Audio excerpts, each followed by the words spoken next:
What's up, everyone? So today I'm just gonna make a little video talking about birth charts, natal charts, what they can bring. I talk about this a lot, but I feel like I keep getting new followers, and then there's a certain not recycling, it's a bad word. There's a certain amount of followers that leave and a certain amount of followers that come, it seems, for me. So I feel the need to repeat some stuff to people who haven't seen me talk about this before. But basically, I get this asked a lot in messages about natal charts, what is your style, what can I expect, how do you go about doing it. So I thought I would make a video that basically talked about this. So basically, a natal chart is I'm back home, by the way, in Romania, is a chart of it's basically a photograph of the sky, the exact moment of your birth from where you were on Earth. And it details where all the heavenly bodies were, all the planets, in a chart that looks like a circle, where the circle is outlining basically what the sky looked like, right? So from that, you look at where the planets are placed in the sky. The sky is broken down into 12 different pieces called houses, which have to do with different areas of life. For example, the 7th house is marriage and relationships, 10th house more career and public life, 4th house more home and internal life. So you can tell a lot about someone and the kind of, where they're meant to live out their life purpose just by where the planets are falling. Then of course you're also looking at oops, this thing just got crazy. You're also looking at what sign, everyone knows about the 12 signs of the zodiac. So that means when a planet falls somewhere in the sky, behind them, the backdrop of the fixed star, of a certain fixed star constellations, is what you mean by a sign, right? Pisces, Aquarius, these are all big groups of stars. It's pretty obvious stuff so far.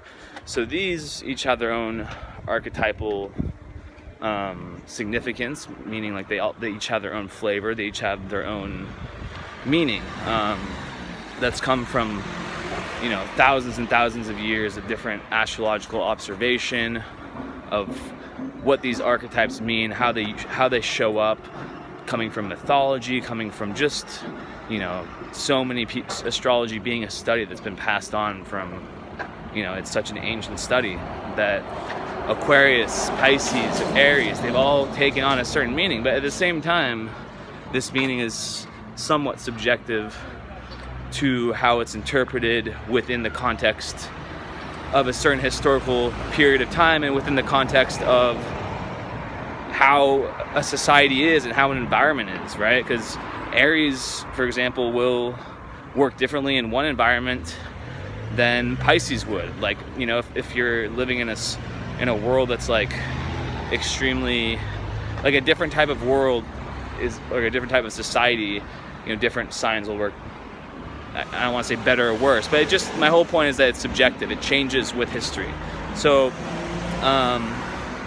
ultimately the meanings are what they are, and you look at the chart, you see what the chart is saying in terms of the planets.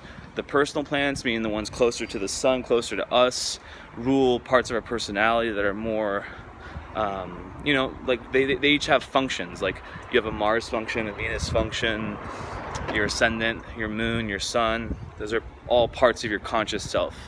And then the outer planets, the ones like Uranus, Neptune, Pluto, we look more, that they stay in a certain sign for so long that they have more to do with collective karma in terms of the sign placement. A lot of the time they still mean something, but they're more, it's less conscious parts of our functions of our personality, and more based on what house they fall in, what area of life that planet is teaching you a lesson of its own in, right? Saturn's a karmic lesson of restriction a lot of the time. Pluto's where you need to transform. Uranus is where you will seek individuality, and a lot more. There's a lot more to it, right? Seek individuality and freedom. So then we also look at besides sign and house, we look at aspects. This is extremely important. I've talked about this a lot because it's so important. And aspects are basically, I'm talking about the main aspects. They're the angular relationships between planets. So, for example, if you have a sun in your sun and your moon, which are the two most important points in a birth chart, you can have whatever, sign or house you want, but it's going to be colored completely differently if a different planet falls on it. Like I've had so many, for example, this is a good example, clients who have Capricorn sun, which wouldn't typically be associated with spirituality and astrology, but nearly all of them have had mostly Neptune conjunct their sun, falling on their sun, meaning that they're born with the sun and Neptune in relatively the same position. So that just colors, Neptune is ruling Pisces. It's like a very, very spiritual, feminine, otherworldly planet. That people that are Neptunian typically are into things like astrology. So that was one good example. And there's a million different examples. Many people, clients of mine, also have Uranus on their moon, which adds, like, no matter what their moon sign is, and so many of them are already Aquarius moons and they have Uranus on it. I've had like probably over 10, 15 like that, which is crazy. And that just makes someone very, very emotionally, I guess you could say, eccentric and individualistic, and really their own person, humanitarian, but really, really seeking to, not someone who's just going to follow the mold and do what they're told. Like they will think outside the box, like very, very, very, very individualistic, and able to, interested in more futuristic, like interested in things that, can push them forward in their understanding of the world. And it's also, so all those, like, you kind of put them together and you start to see trends. And I really look for things that have to do with, like, karmic messages that are hidden in the chart. And oftentimes I'll have a reading and, like, I'll start by saying something, like, just on a hitch. I'll just, like, say it at the start of the video. I'll be like, oh, this might be something. And then later I'll repeat the same thing. Like, the same message will be being said, like, multiple times in a chart. It's crazy. Like, it happens nearly every single reading.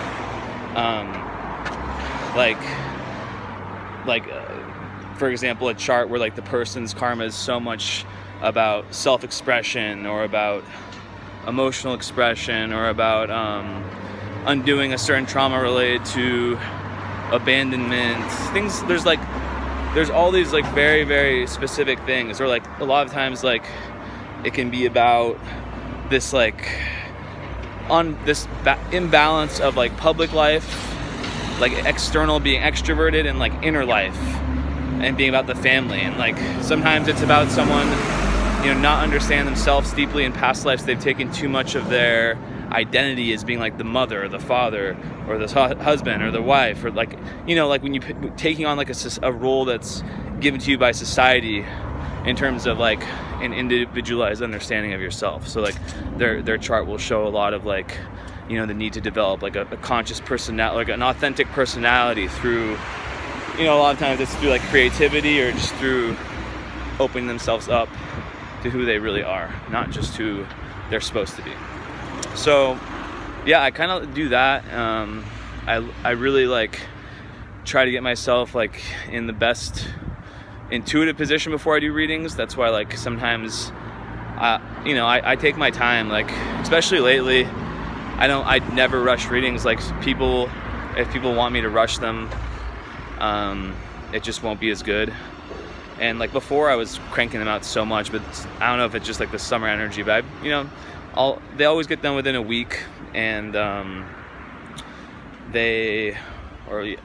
a week, at the latest a week. And I just kind of, like, lay it all out in the video, and then we schedule a time to talk. So if this sounds like something you might be interested in, if you're someone that's never had one done or wants it done from, like, a different standpoint, because, like I said, I do take a very karmic, past life purpose, big picture perspective, as opposed to some astrologers that don't really do that. Send me a message if you have any questions about this. I hope this clarified anything for anyone that might be interested in astrology but hasn't really you know, just anyone that asks me about how I do readings, maybe I'll just send them to this video. I just wanted to have something clearly laid out. Besides that, I'm back home, very happy. I might get a new cat tonight. I know I need to get 2 to have a friend for my cat Mika. So hope you guys enjoy your day, and I'll make a video soon about the full moon. All right, thank you, bye.